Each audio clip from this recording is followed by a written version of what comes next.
Pembaruan relasi dengan Allah, Kitab Maleakhi 3 ayat 13 sampai 18. Di ayat ke-13, Allah mengatakan bagaimana bangsa Yehuda berkata-kata sangat kasar kepada Allah.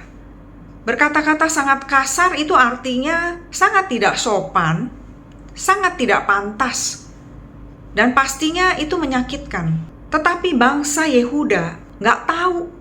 Mereka balik bertanya, kata-kata kami yang mana yang melawan Allah?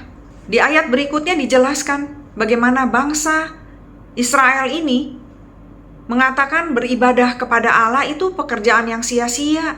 Nggak ada gunanya, nggak ada untungnya. Berpakaian-pakaian kabung di hadapan Tuhan semesta alam, nangis-nangis, berdoa, berpuasa, nggak ada gunanya. Karena mereka melihat orang-orang fasik, orang-orang jahat, orang-orang yang gak kenal sama Tuhan, orang-orang yang gak percaya sama Tuhan, orang-orang yang mencobai Allah, hidupnya baik-baik aja, bahagia. Mereka luput dari bencana, selalu beruntung. Jadi buat apa kita berdoa? Secara tidak langsung, bangsa Israel mengatakan, janji Tuhan bohong. Aku gak percaya lagi sama Tuhan. Aku gak mau lagi berdoa, berpuasa, aku capek, gak ada hasilnya. Kita punya pemikiran sendiri tentang Allah. Itu kita tidak sopan, kata Tuhan. Orang-orang Kristiani yang tetap taat beribadah setiap minggu ke gereja, bahkan menjadi pelayan gereja, petugas lektris, petugas kur, tetapi hidupnya masih tetap sama. Bahkan di masa tuanya, mereka malah bercerai.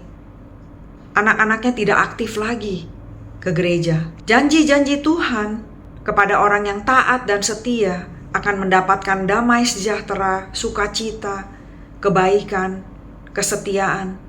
Itu gak ada. Seakan-akan omong kosong. Sekalipun kita orang yang beribadah, tetapi kita salah memahami Allah. Apa yang kita pikirkan tentang Allah? Orang-orang Israel, mereka mau Allah melakukan apa yang menjadi kehendak hati mereka. Di dalam Yakobus 4 ayat 3, Rasul Yakobus memberitahukan kebenaran kepada kita.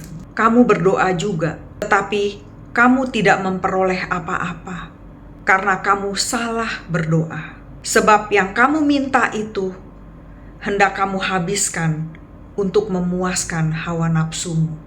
Saat kita berdoa, kalau kita hanya berpusat kepada diri kita sendiri, tidak mampu melihat apa yang Allah telah lakukan untuk kita, bagaimana kuasa Allah bisa bekerja.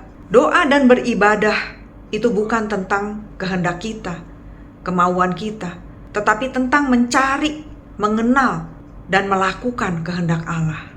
Memandang Allah, melihat pekerjaan-pekerjaan Allah, sehingga kita bisa punya rasa syukur kepada Allah. Karena setiap kebaikan adalah karena belas kasihan dan kemurahan Allah untuk kita. Kita bersyukur karena kita dilahirkan sebagai manusia, bukan kecoa, bukan kucing, bukan ikan, tetapi kita adalah makhluk kesayangan Allah yang diberikan janji untuk mendapatkan kodrat ilahi, hidup bersama Allah, yang membuat kita punya hati yang mengasihi Allah.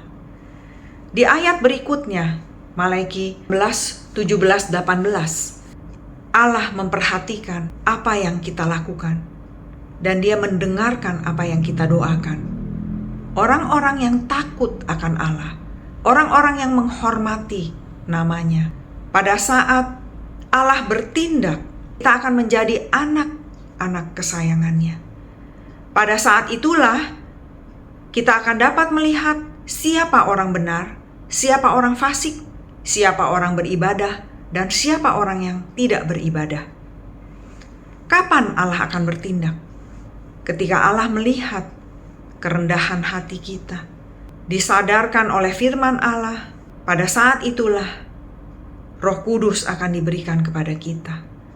Ketika Roh Kudus bekerja, kita tidak akan lagi menjadi orang yang sama.